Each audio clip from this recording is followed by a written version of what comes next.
Searching for the Kidnapped Bride. It is a love story written in English and translated into Arabic by Dr. A. Ahmed. Copyright. All rights are reserved.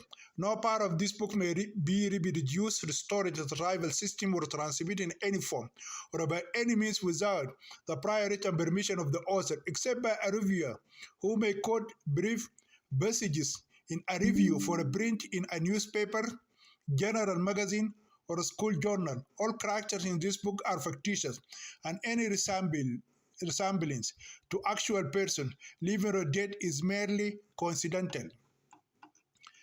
Chapter 1. Muslim Mujahideen invaded a Denka village. It was mid-June when dark autumn clouds poured over the little village called Tawila, where the Denka girl Ayan was born, raised, and lived for 16 years. Nothing bothers Ayan and her people more than the rain. Anything can happen when the sky gets angry and sends lightning, floods, and thunderstorms. In the blink of an eye, a heart can take off and fly away like the feathers of a dead eagle, leaving its inhabitants without cover. The sky fire would set the hut on fire and send everyone out in the streets.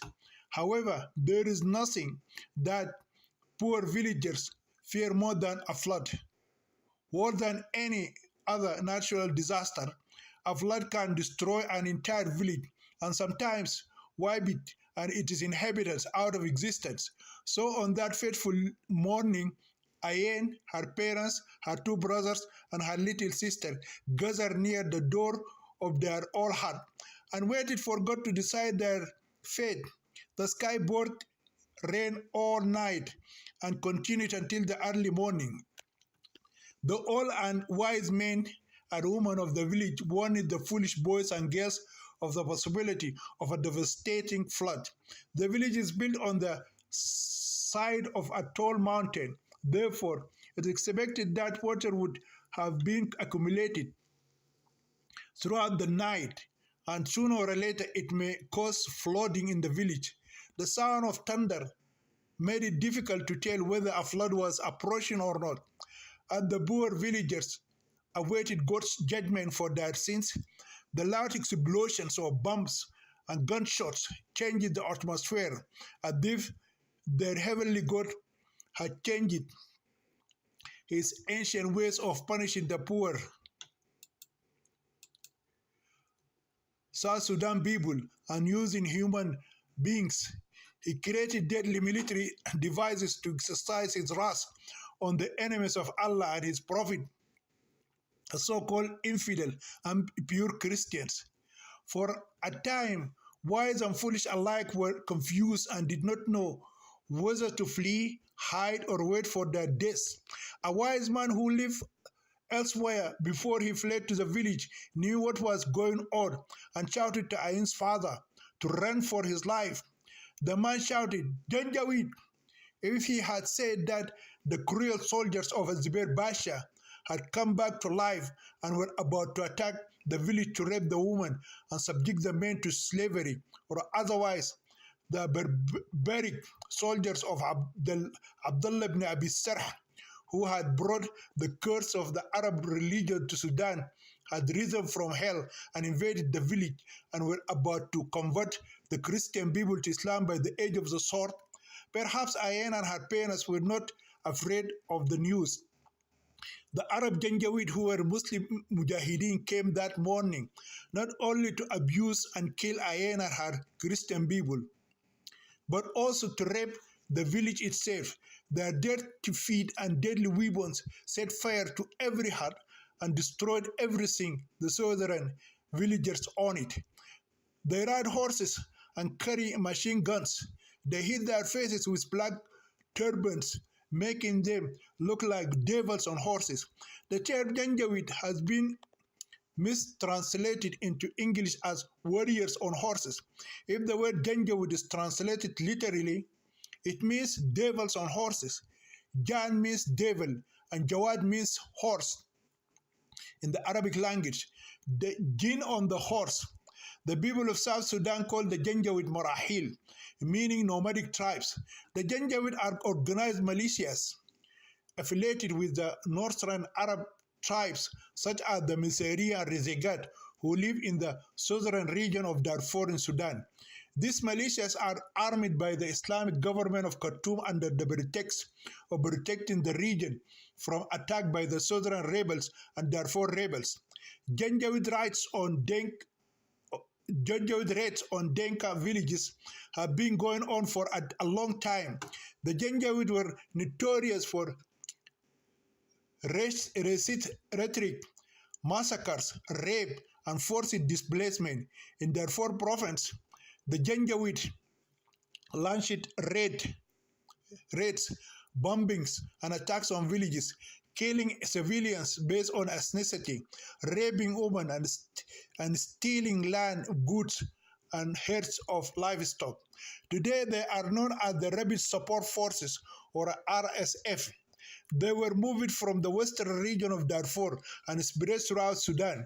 They are used by the Islamic government to destroy any opposition group that may try to rise up against their authority. But by creating and relentlessly empowering the Janjaweed under their ruthless leader, Muhammad Hamdan Hamiti Daglo, the Sudanese Islamic regime has created a monster that it cannot control and represents a security threat to Sudan and its neighbors. Ironically, the man who terrorized the Darfur region now leads the military-led Sudanese transition government. The magic turned against the magician when the Janjaweed rebelled against the Sudanese army, and they are now waging a fierce war against it in the capital of Sudan, Khartoum. Furthermore, many Janjaweed warriors in Yemen are fighting with the Saudi-led coalition against the Irani-backed Houthi rebels. Thousands of them also sold themselves as mercenaries in Libya and joined the civil war in that war-torn Arab country. On that black morning, within a few minutes, many southern Christian village people and animals were slaughtered, and all men, women, and children were driven from their hiding places. The black Arabs appeared to the teenage girl Ayen as black demons carrying death on their hands. She saw with her own eyes that her parents were shot and her two brothers stabbed to death. Her baby sister was trampled under the feet of the evil invaders and struggled for a few seconds before giving up her soul. Ayen fell to her knees and waited for the Arabs' bullets. There was nothing to relieve her of the terrible pain that filled her chest except death. At that critical moment, she cried out to God, prayed for her family, and asked her for mercy, but the sky closed its doors and God turned his face away. Why did the rain stop at that moment? Why did the flood not come to annihilate the conqueror and the vanquished? Yes, it seemed that it was God who helped the Muslim Arabs defeat the so-called infidel Christian enemies of Allah and his Messenger Muhammad. It seemed that history had repeated itself and the army of the most merciful God of the Quran, Ar-Rahman, had received help from angelic forces, as is believed to have happened in the great battle of Badr, when the Prophet Muhammad had breached a satanic cult in the desert of Arabia, which is euphemistically called Islam, the religion of peace. When God's victory and conquest come, there is no defeat for you. This is what Almighty God said in the Holy Quran. This is how the Janjaweed Muslim Mujahideen explained their victory on that fateful morning. Unfortunately, Ayen was neither killed nor raped to death, but was taken prisoner of war as a slave girl or a sabaya or a jaria, as was done by the Muslim Mujahideen to the infidel women of their defeated enemies in the time of the Prophet Muhammad and during the Islamic invasions, which euphemistically called Muslim conquest. The Arab soldier who killed her family members and later saved her life claimed her as his slave or a prisoner of war.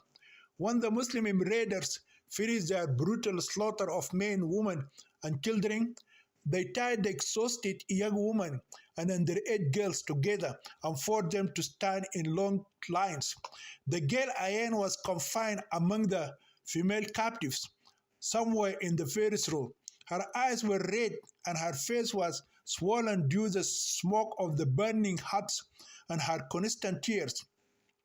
Her many tears cannot rid her of the sadness that is eating away at her chest like cancer.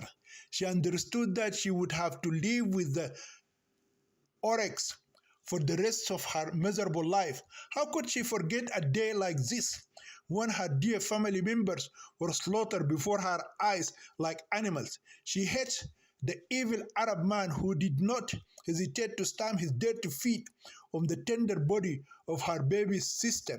She cannot forget how her old parents were begging for their lives when they were dragged from the hut and shot in the head. She can never erase the images of hundreds of elderly men and women in the village who were brutally killed by cowardly Arab Janjaweed bullets.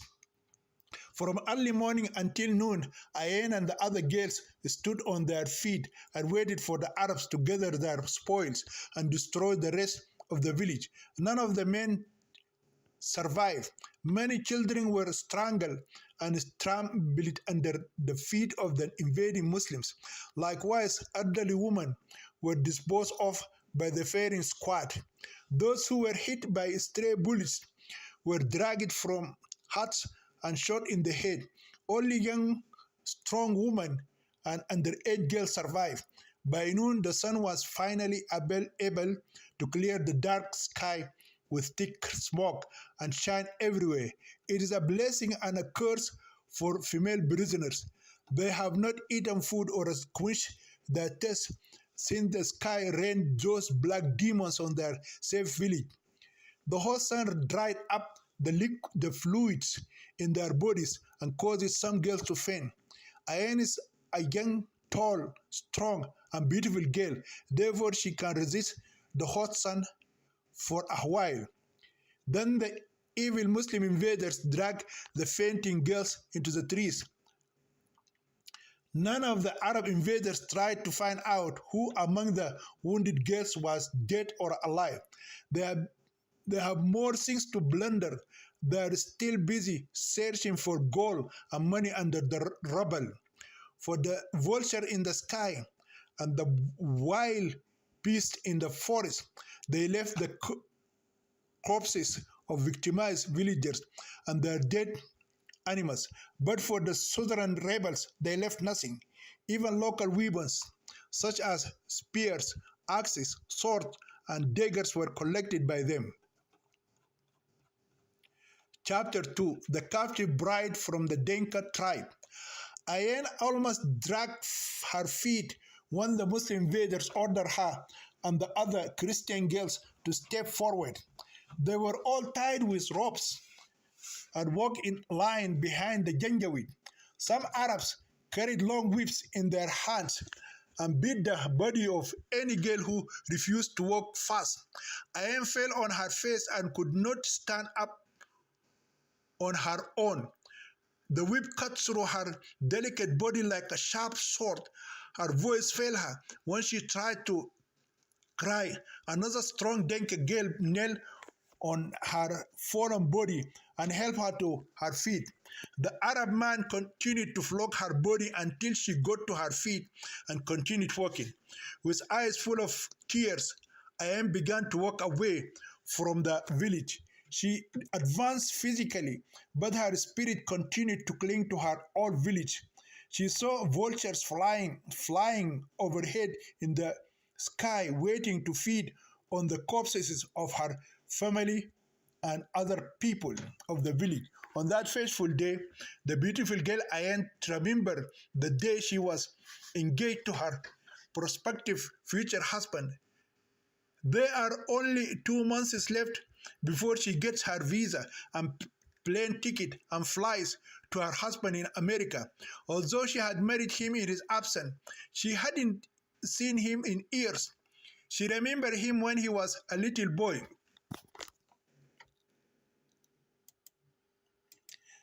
10 years old. Since he left the village and moved to the big town, she had never seen him again. She heard that he finished his studies and went to the greatest Arab city called Khartoum to learn more.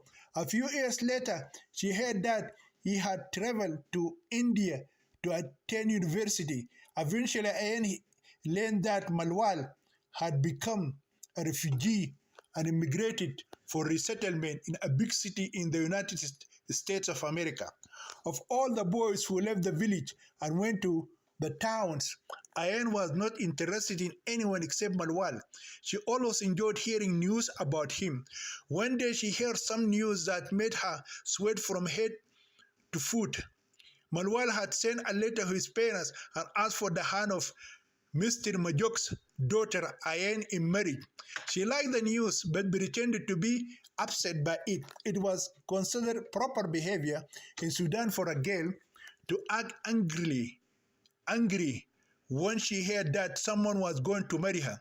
Ayan's parents then asked Malwal to send money equivalent to the price of 100 cows as dowry for their daughter's marriage. Each cow was priced at 100 US dollars.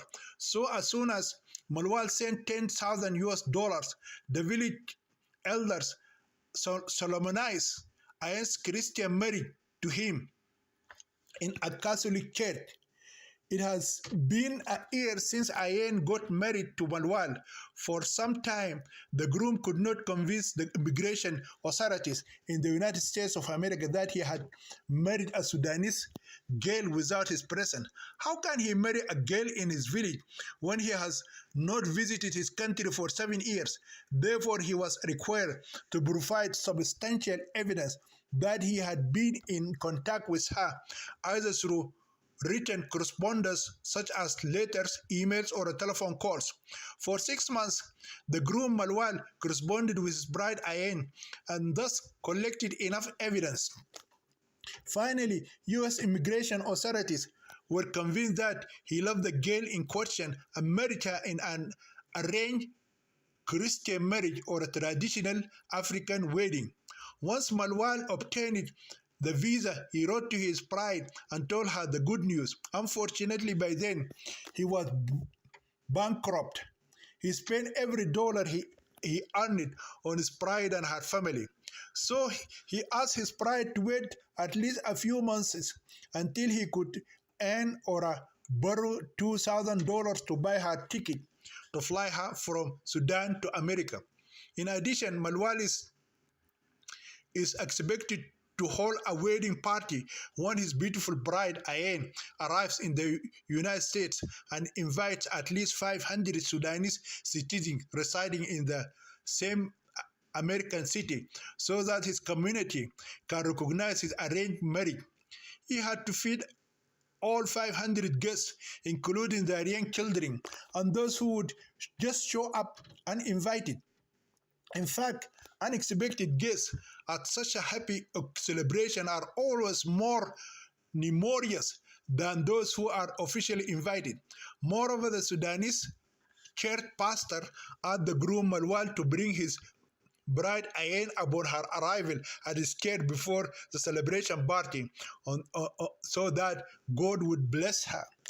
Because he will bless the newly wedded couple spiritually, the pastor expects them to bless him financially.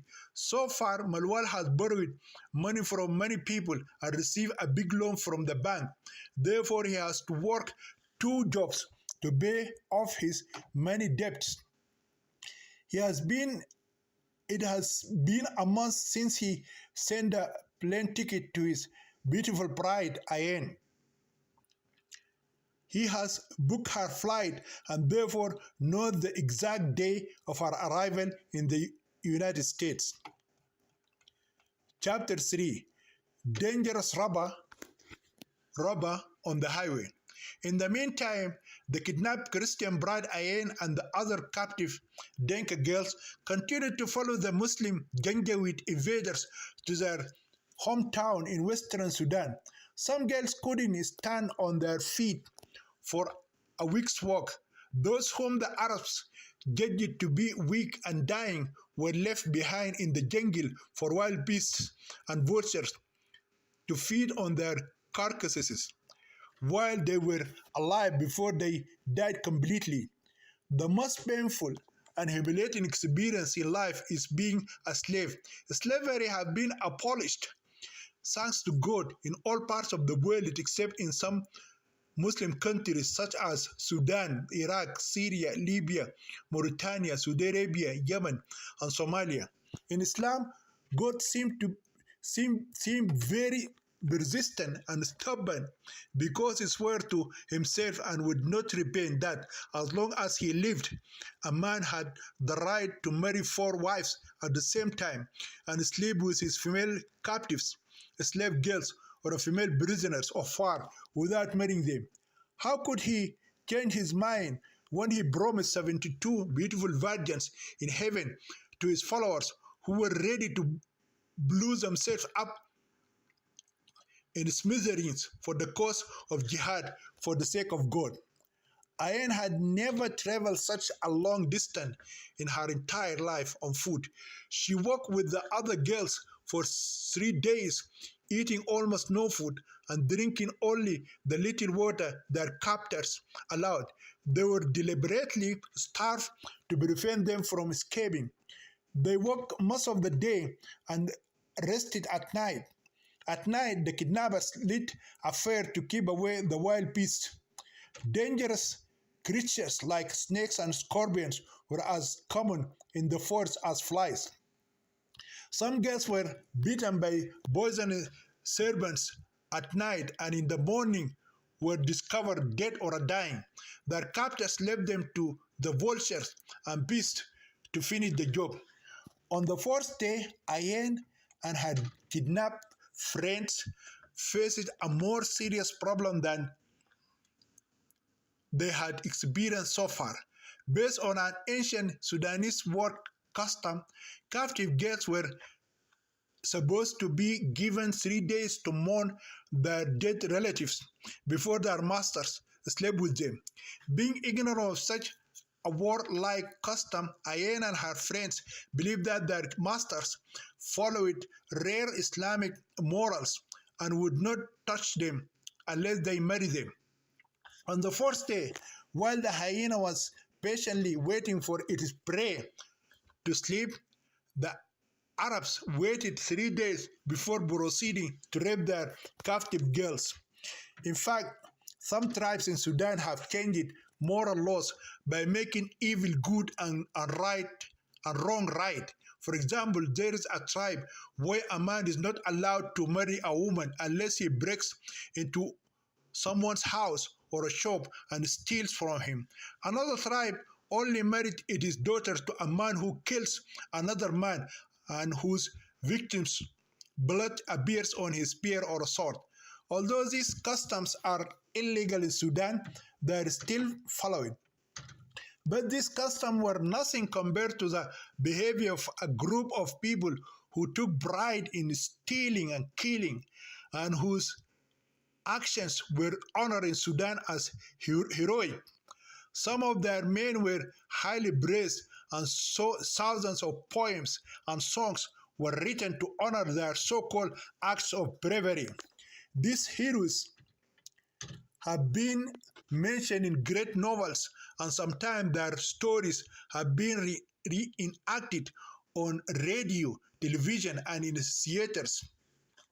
These honorable men are known as Hambata.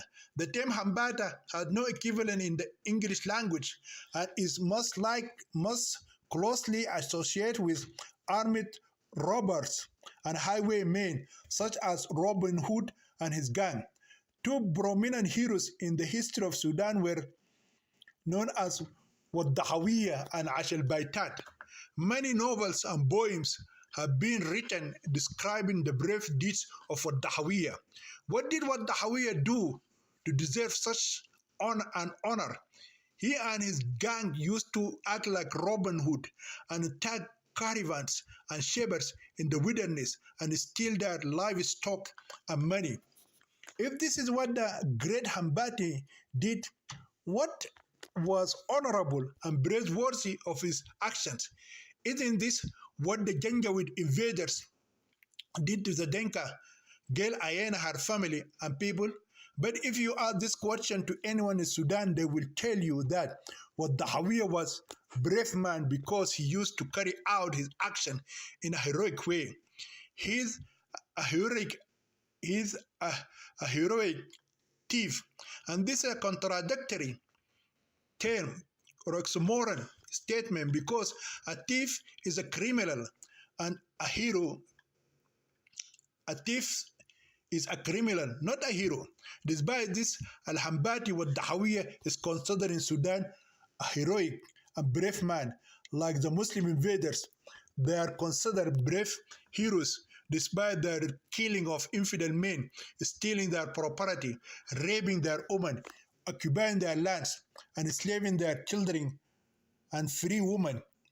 This means that Islam makes evil good and wrong right. This is an oxymoron statement, as we mentioned, and difficult to explain in words, but can be best demonstrated in action. Before going into that, we should check who the famous Hambati was at the time our story took place. The famous Sudanese hero was Mihera bin Abud, was the Hambati in Darfur province. When the Muslim invaders stole the bride Ayen and her Denka companions from their village in South Sudan. Whether it was a coincidence or whether he was having mother by that name, Mehera bint Abud was the most honored woman in Sudanese history for her brave actions during wartime. Through her songs and war elocutions, the Sudanese forces were able to fight bravely against powerful invading armies such as the British and the Turks. Some believe that when Mehera inherited the spirit of courage from the mother of the Sudanese nation, Mehera bint Abud. Despite her fame and greatness, some tribes in the Darfur region claim that Mehera bint Abud was a fadadiya, a prostitute, a bim lady, and the owner of a house bar that sold alcohol and full of prostitutes. In one of his honorable encounters with his victims, the brave Hambati with Mehera bin Abud is believed to have uttered the following heroic words: "We, the Hambata, have a known origin. Without the fight of men, we have no other deeds. We don't creep toward it, but we take it with red eye. We do not steal like a thief in the night or come from behind. We approach it from front like a lion and take it from its owner in broad daylight." The Hambata did not consider themselves lawless thieves, but men of valor, and society agreed. The man who encounters them in the wilderness is doomed. On the sixth day, the Muslim invaders reached the border of their district and had to travel another day to enter their big town.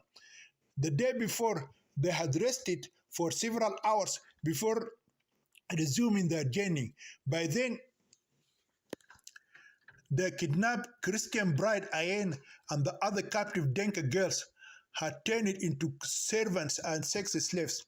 They were often severely beaten, brutally gang raped, and forced to cook.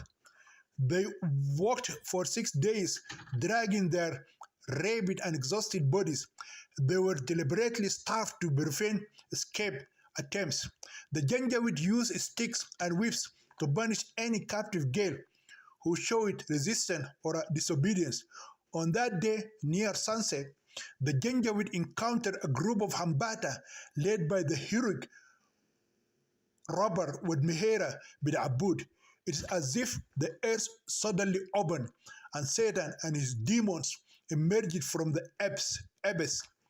5 men on camels versus 25 men on horses may not seem like a fair match. However, the 25 Muslim invaders saw Mehera and his 4 men as if they were 5,000 soldiers. Peace be upon you, O sheikhs of the Arabs, would Mihira shouted, loud as thunder. None of the Janjaweed uttered a word. Their mouths were closed in fear. They were like hyenas who suddenly hear the roar of a lion. What Mihira continued, I want the young woman and your cattle, and if you think this is an unfair deal, I will take your horses too and make you walk to your town on foot. We traveled to the South Sudan and fought brave Denka men before defeating them and taking their women and livestock, the Janjaweed leader said. So do you think and your men have enough courage and strength to fight with Mihera bin Abud and his brave men? Then the huge Hambati folded his arms, sneering. We are Arabs and Muslim like you, and we also believe in the oneness of Allah and the followers of our Prophet Muhammad. May God bless him and grant him peace. And we must fight the enemies of God and his messenger, the immoral infidel Christians, and not fight among ourselves. Although the Janjaweed leader spoke confidently, his fear betrayed him in changing his eyes and shifting his feet. I'm a Hambati man, and fighting men is my profession. Would Mihira jump off his camel and swaggered back and forth in front of the Janjaweed, proudly thrusting his chest out. Even if I encounter Prophet Muhammad and his army of Southern Mujahideen in the wilderness, I will fight them and take what they have. He stopped and faced his opponents with a fierce frown. The Arab Janjaweed put their heads together for a moment and discussed with gestures and low tunes. The commander nodded and said toward Mihira, take the cattle and leave the captive young woman to us.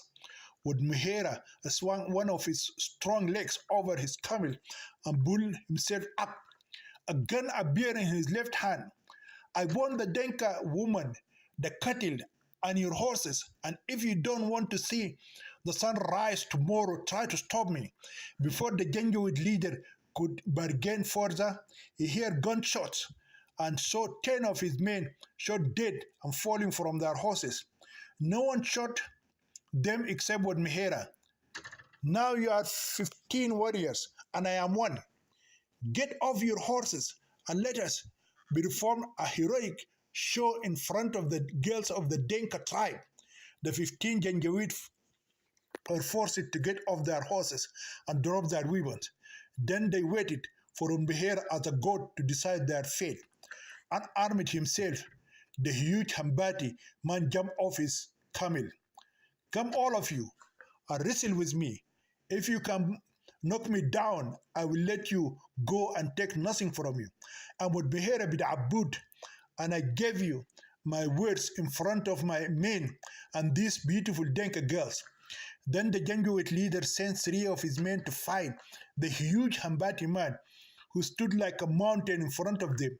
What Mihera took the fairest man and used him as a stick to beat the other 2 men. The 2 men laid flat, half dead, in front of him. To further demonstrate his strength, the big man swung the man 3 times over his head and threw him away. The man fell 10 meters behind the captive Denka girls, like being thrown by a slingshot or an arrow fired out of a bow.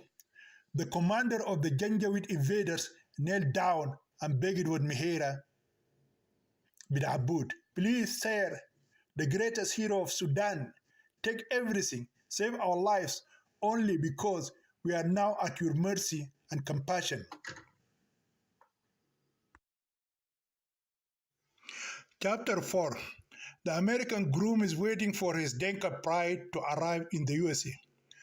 On the day that the beautiful Denka bride was expected to arrive from Sudan, her handsome groom Malwan wake up at 4 a.m.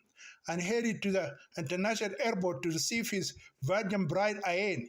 He carefully ironed his clothes, showered, and shaved his hair so that his sweet bride would see that he was the most handsome man in the international airport. The groom is actually a tall young man with a strong athletic body. He was 24 years old when he married Ayen. This age is considered too late in his village for a man to marry a 16-year-old girl. Typically, boys are married off as soon as they have deepened their voices, while girls are married off anytime after they reach the age of 10. The groom Malwal accompanied about 30 Sudanese men and 40 Denka women with their young children to the international airport. In his apartment, in the church, in the wedding celebration hall, he spent a lot of money to welcome his beautiful virgin bride. On that day, some Sudanese women cooked the meat of 7 slaughtered sheep and 1,000 chickens to prepare for the big celebration. Those lambs were bought from a farm in the USA and slaughtered by the knives of the Denka buyers themselves who were sent by Malwal. Of course, the groom paid for their prices. Besides, all kinds of alcoholic and soft drinks were purchased. Therefore, Malwal may need to work continuously for 5 years to settle his debts, and then only if he works 2 jobs a day. The British plane landed as scheduled at 7 in the morning. As passengers began to file into the arrival hall, Malwal's eyes were like a camera zoomed in and focused. Every image of a young woman that does not match the cacao color of his African Sudanese bride emerges from his vision like the sun chasing a passing summer cloud. Even after every passenger disappeared, Malwal and the 70 Sudanese guests continued to search for the miraculous apparition of the beautiful Denka bride. They stood and waited for a long time before they accepted the bitter truth that their sweet virgin bride did not come from their beloved homeland.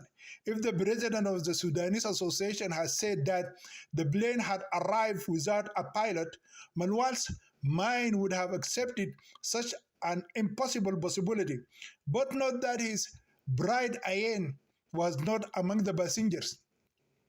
Maybe because Ayen cannot read English, she went to the departure hall instead of the arrival hall. Another Sudanese man said this way. The man said these words to the groom's relief after hearing the president of the Sudanese Association speak his mind frankly. The man had noted that Malwal's soul had left his body after the president said that his bride Ayen was not among the passengers. So the groom and the others ran to the departure hall to search for the missing bride. By then, Malwal was sweating profusely and his body was shaking from head to foot. Whenever someone spoke to him, he only responded by nodding his head. He lost his voice when the association's president finally confronted him with the bitter truth that his bride did not come from Sudan. Before speaking of such abhorrent life sentence as marital execution, the president consulted 3 airport offices to ensure that Malwal's bride did not board the plane at Khartoum International Airport. Moreover, it turned out that the virgin bride, Ayem Majok, was not at the Heathrow International Airport among the passengers who traveled by plane from the United Kingdom to the United States. When the unpleasant truth was forced upon the frightened groom, his physical strength could no longer support his body. He immediately collapsed and fell into a coma. He was taken by ambulance to the hospital. The Sudanese who came to receive the bride followed the ambulance to the hospital. As soon as their engines started, They bull they bull up behind the ambulance. Their cell phones began spreading the sad news throughout the city. On that fateful day, the sad news traveled faster than the cars. Every Sudanese man or a woman who received the news passed it on to 3 or 4 other people. In less than an hour, more than 400 cars arrived at the general hospital. The hospital staff was disturbed by the huge gathering of the Sudanese community, and many doctors and nurses became concerned about the health of the patient who lost consciousness and collapsed from the horror of the great psychological and emotional shock. Due to a lack of proper communication and misunderstanding due to the language barrier, the hospital staff believed that someone had killed the patient bride on the same day at their wedding. This false report was thrown at visitors by hospital staff, and by noon lunchtime, 70% of Sudanese people believed it and spread it to their friends and relatives. Meanwhile, the Denka groom, Malwal Deng, remained in a deep coma for a week before his brain started working properly again. Chapter 5. A beautiful girl appears in the house of the Imam of the Grand Mosque. In Africa, 90% of a woman's beauty is measured by the attractiveness of her sexy body, the beauty of her face, the length of her hair, and the color of her skin are not matters of great importance. Therefore, an African man looks a woman's side to decide whether she is beautiful or not. Breasts and buttocks are particularly important parts of the female beauty. The bigger the girl's buttocks, the more fire will be lit in the man's heart. However, large buttocks without very big, high-raised breasts are not important to some tribes. In Sudan, some tribes like the Bagara love high breasts more than large buttocks, and hence most of their poems and songs were written to honor women's boobs.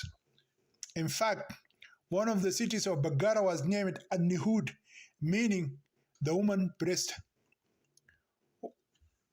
One of their singers sang a song about the girl who came to the well to draw water. What I encountered was her large breast. So how can I not love her? Yet another famous singer sang another beautiful song that said, the girl with the stabbing breast, which began to pierce, made me mad and also made all the single young men in the city crazy after her. In the city of Al-Fashir in the Darfur region, in the house of Blessed Maulana, the Imam of the largest mosque, a beautiful girl was seen one day. The girl has the most sexually attractive body the youth of this city has ever seen. Her beauty is unique, not because of her beautiful eyes, curly afro hairstyle, cacao color, big ass, or average height, but because of her breasts. Her breasts are not like other girls' boobs. They are not too big, not too small, not too flat. They vibrate when she walks, move up and down when she talks, and advance and retreat when she presses. There is a sweet song that says, and the tide and the tits are shaking, and that is what makes us crazy. Every boy goes crazy after her. Winning her heart has become a fierce competition in the city. Tribe, wealth, and religion played important roles. The competition soon narrowed down to three distinct families. Three young men from three famous tribes, the Hammer, the Meseri, and the Rezegat, competed among themselves to win the heart of that beautiful and sexy girl. At first, people thought that the girl loved the three boys because each one of them claimed to have won her heart. Competition and rumors of winning the girl's love do not matter. What does it matter what Maulana Sheikh Abdul Razik decides. Everyone saw that he was her guardian and therefore he would be the one who would choose her life partner among the three families. Here, religion, politics, and ethnicity play particularly important roles. Religiously speaking, Maulana might lose half of his followers in the Grand Mosque if he rejected the boy from the Rezagat tribe. Politically, the boy's father from the Miseria tribe had recently won the elections and became a member of parliament in Khartoum city and a legislative representative for the city of Al-Fashir. Ethnically, the Hamar people are the purest Arab tribe in the western region of Sudan. The Honorable Imam Maulana Abdul Razik is known for his righteousness in all aspects except that he suffered from an ethnic problem. Accordingly, people believe that the religious leader was in a difficult situation. So he must seek divine guidance to make the right choice. As a man who claimed to fear no creature except his creator, Maulana would likely make a racist choice. No one knows how that beautiful girl landed in the house of the Honorable Imam.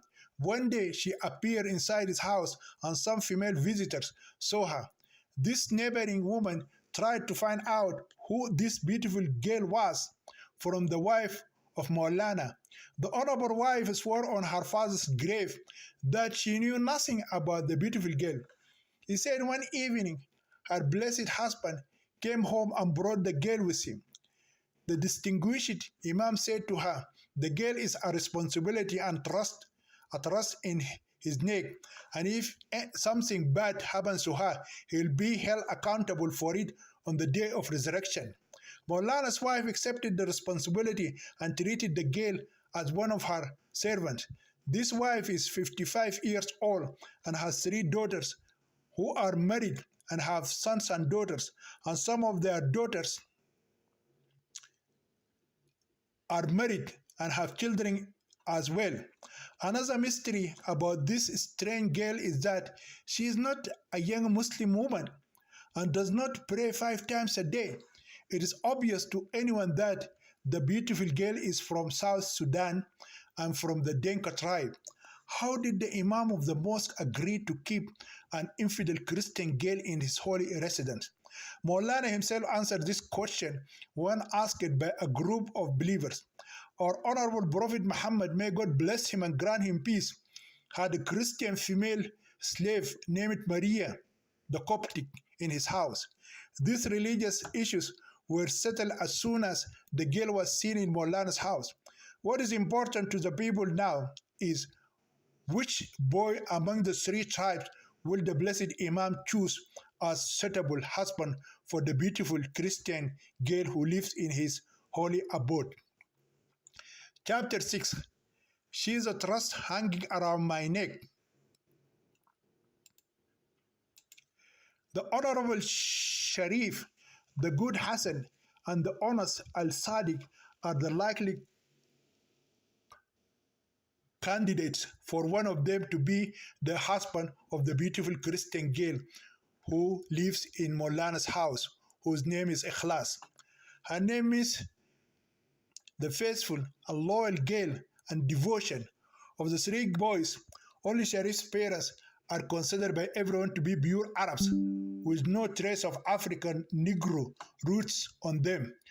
All the Hamar tribes consider themselves Arabs who have not mixed with Sudanese Africans.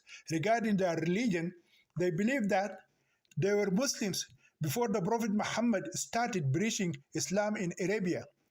They are known as the Ashraf, that is mean the nobles, and every family in Sudan and other Arab countries that bears the name of that noble family, the Sharif, has its members claiming to be descendants of the house of the Islamic Prophet Muhammad.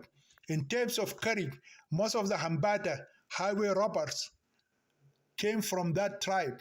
Therefore, being from such a noble family, Sharif's parents initially refused to accept an African Denka girl to marry their Arab son, thus tainting their purebred Arabic blood.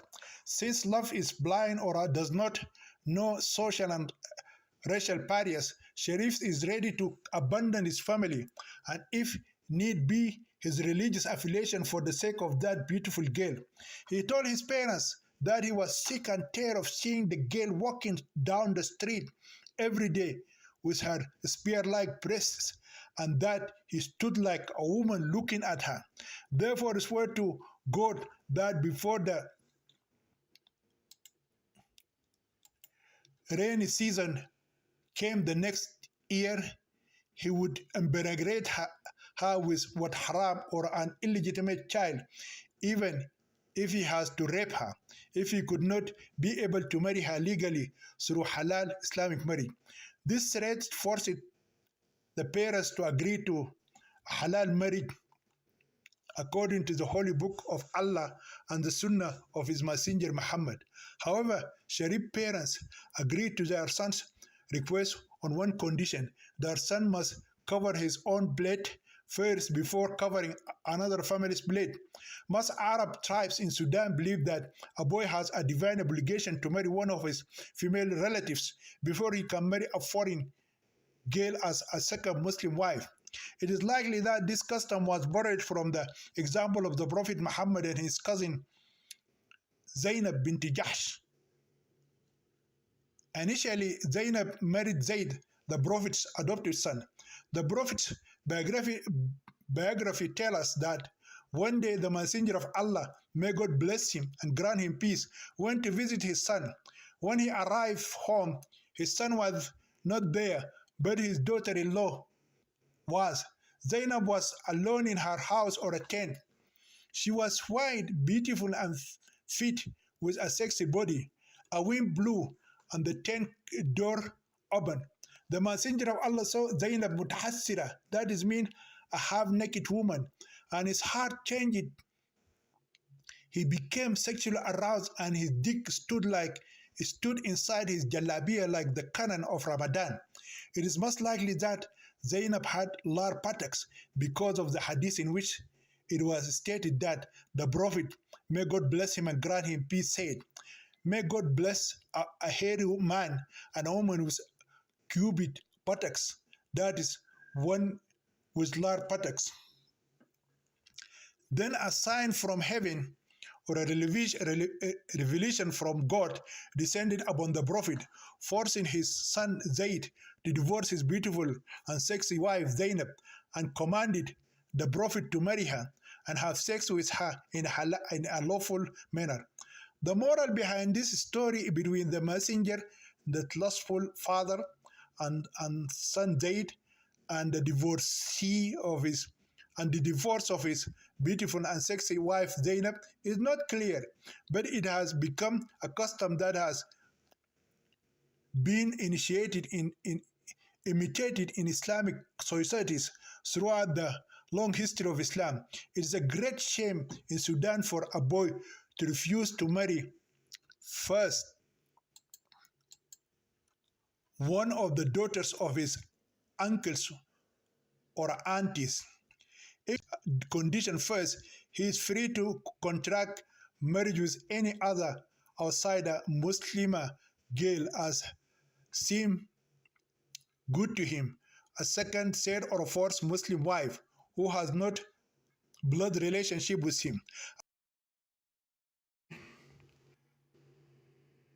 Sharif agreed to marry one of his cousins first before marrying the infidel Christian Denka girl, because Islam permits marriage to a biblical woman, whether she is a Jewish or a Christian, without forcing her to abandon her religion or compelling her to convert to Islam by force. Although he agreed to fulfill his commitment, Sharif asked his parents to keep the matter strictly confidential. All of these things happen in secret and behind closed doors. The blessed Imam Maulana Sheikh Abdul Razik did not hear them until one day Sharif's father approached him with the engagement of his son. Who told you that the Denka girl Ikhlas needs a husband? The Imam asked lovingly. Every woman needs a man, otherwise, how will she have children? Sharif's father replied, smiling too. Ikhlas is not my daughter, nor I am her guardian. She was kept in my house like a trust hanging around my neck and in my hand. Sooner or later, her guardian will come to take her. Then Maulan extended his hands in apologetic gestures. Sharif's father shook his head and asked, "Where is her father or her guardian, so that I can go to him and ask for her hand in marrying my son?" The blessed Imam shrugged his shoulder and replied, "I don't know who her father is. A man came to my house one night and made me swear on the Holy Quran that I would keep this girl a trust around my neck until he returned." Al-Sharif's father insisted, "If the man does not return, what will you do with the girl?" "I will continue to keep her in my house." Maulana pointed to his residence. "She's a big help to my wife." Red was creeping into Sharif's father's skin. "Blessed Lord, you did not understand my question. I mean to say, if the guy doesn't come back, what are you going to do with the girl?" The father extended his hands in a final plea. "Of course you won't keep her unmarried for long. She may be driven by her sexual desire and fall in love with one of the boys. A boy will do haram sex to the girl if you refuse to give her to him in a halal Islamic marriage." Maulana's calm expression did not change. "You are making assumptions. So far, I have had no difficulty in maintaining Ikhlas, and if she continues to live in my house, I trust that God will turn her away from sinful ways." Sharif's father moved back and forth, rubbing his hands. "Blessed Maulana, the girl Ikhlas is already suffering from emotional problems in her heart. 3 boys, including my son Sharif, are crazy in love with her." Maulana's face suddenly changed from being calm and gentle to upset and ugly. He shouted at Sharif's father, saying, "What do you mean by this? Sheikh Talha, do you think the girl Ikhlas is a bitch being chased in my house by boys like dogs do in the street?" "You misunderstood my words again, our blessed Imam." Sharif's father wiped his forehead and continued, "I meant to say that 3 boys from 3 noble families love Ikhlas, and each one of them wants to marry her. Of course, it is natural for young men to love a beautiful young woman like her." The Imam rolled his eyes and spoke angrily. "There are hundreds of beautiful unmarried girls in this city. Why do only boys are care for Ikhlas?" Sharif's father was silent and thought for a moment before answering. "Because Ikhlas is a very beautiful girl." The Imam shook his head and extended a dismissal hand. "Brother Talha, I reject your Hassan's engagement for Ikhlas, and do not ask me again about her hand in marrying your son Sharif." Chapter 7: The Dangerous Journey to Africa. Meanwhile, the groom Balwal was left with no choice but to risk traveling to South Sudan to search for his missing bride Ayen. Before leaving the United States of America, he left no stone unturned as he tried to solve the mysterious disappearing of his beautiful bride. Through a Sudanese church, the Sudanese church pastor and his community association leader, Malwal was able to contact several people in Sudan and inquire about his lost bride. The investigation took 3 months before the bewildered groom finally made up his mind and decided to travel to Africa. After great efforts, the pastor of the Sudanese church and the president of the Sudanese association were able to raise enough funds for Marwal to buy his plane ticket and carry with him an additional 200 US dollars. Before the groom traveled from America to Kenya, he gathered some conflicting information about his missing bride. Some Sudanese in the United States were able to convince their relatives and friends living in South Sudan to risk their lives and go to Ayan's village and find out what happened to her. Malwal had to pay these people before convincing them to take the risk. He spent over $1,000 on these informants. Some of them had spent the money on their personal needs and had forgotten about the groom Malwal and his missing bride Ayen. Only a few of them were honest and went to the disaster-stricken village of Tawila. They found ruin and destruction which told them nothing and yet everything. An informant concluded that some bad guys attacked the village, killed everyone, and stole the livestock and women.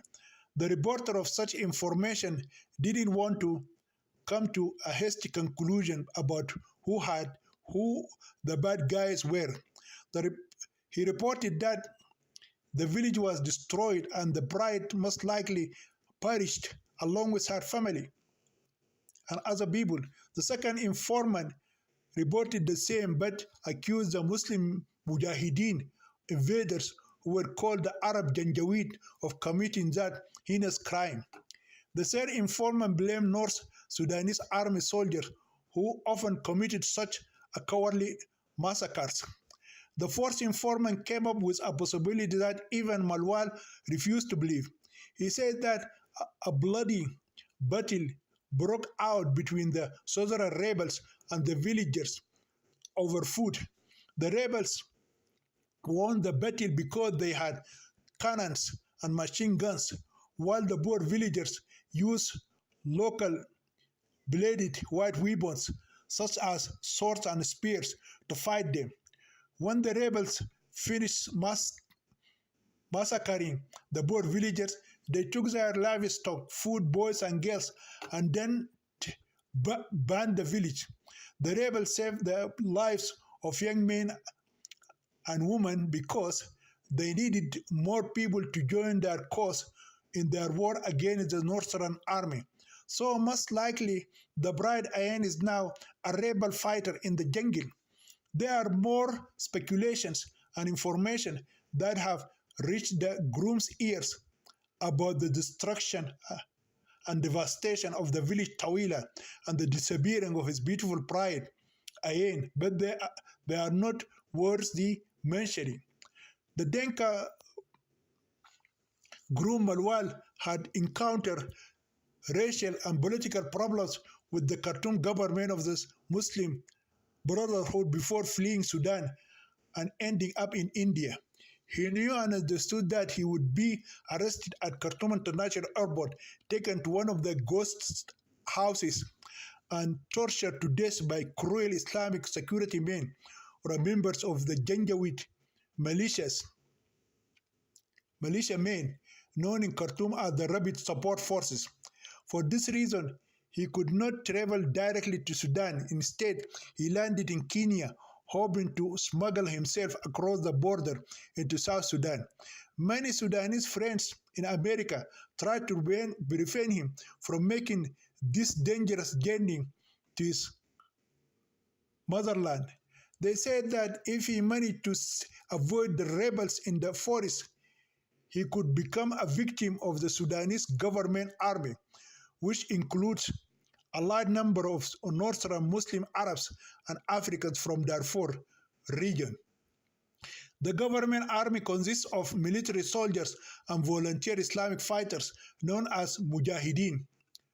Those Muslim volunteer fighters are more dangerous and cause more problems for Christian Southerners than any soldiers. They view the Southerners as infidel Christian and enemies of God and his messenger, and therefore they consider their fighting in South Sudan to be a war of jihad for spreading Islam in the way of Allah. They came to South Sudan to spread Islam and fight the so-called infidel enemies of God, the Christians. They wanted to Islamize the Christian South. They love to die as martyrs because of their promise to 72 virgins in paradise. The Quran made them believe that God would marry each of them to 72 virgins in eternal paradise. Those girls are believed to be very beautiful creatures and eternal virgins.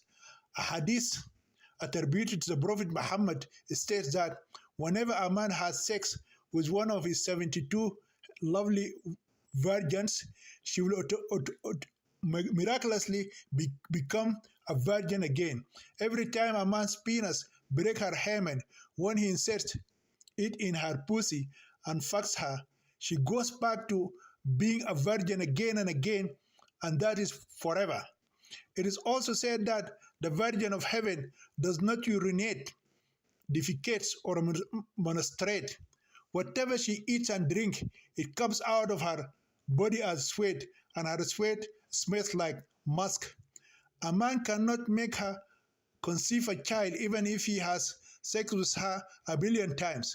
Besides these 72 beautiful virgins, the Quran promised Muslim believers that there will be 100 lovely boys, beardless boys, will serve them. And there would be rivers of wine, milk, and honey in the Garden of Paradise. I wonder what the virgin would do after she immersed herself in rivers of wine and became dead drunk. Muslim women are not allowed to go to jihad for the sake of God. Islam said that their jihad wars must be fought on their bed with their husbands. The more a Muslim wife suffers from the pain of sexual intercourse, the more she strives for the sake of God. Muslim women do not have promises from virgin men in the paradise of heaven. The Prophet of Islam promised in authentic hadith that most Muslim women would go to hell. Finally, the groom Marwal also warned of the possibility of falling victims to the Arab Janjaweed. The Janjaweed militias are more brutal and dangerous than the Muslim Mujahideen in the South Sudanese army. At least the Muslim Mujahideen are fighting against the non-Muslim Christians of the South, the infidels, but the Janjaweed kill indiscriminately both Muslims and non-Muslims. Therefore, it is safer for the Christian bridegroom Marwal to travel to hell than to the Democratic Republic of Satan, euphemistically called Sudan. However, all these dangers did not prevent the groom from making his perilous journey to Sudan to search for his beautiful Miss Indenka bride, Ayen.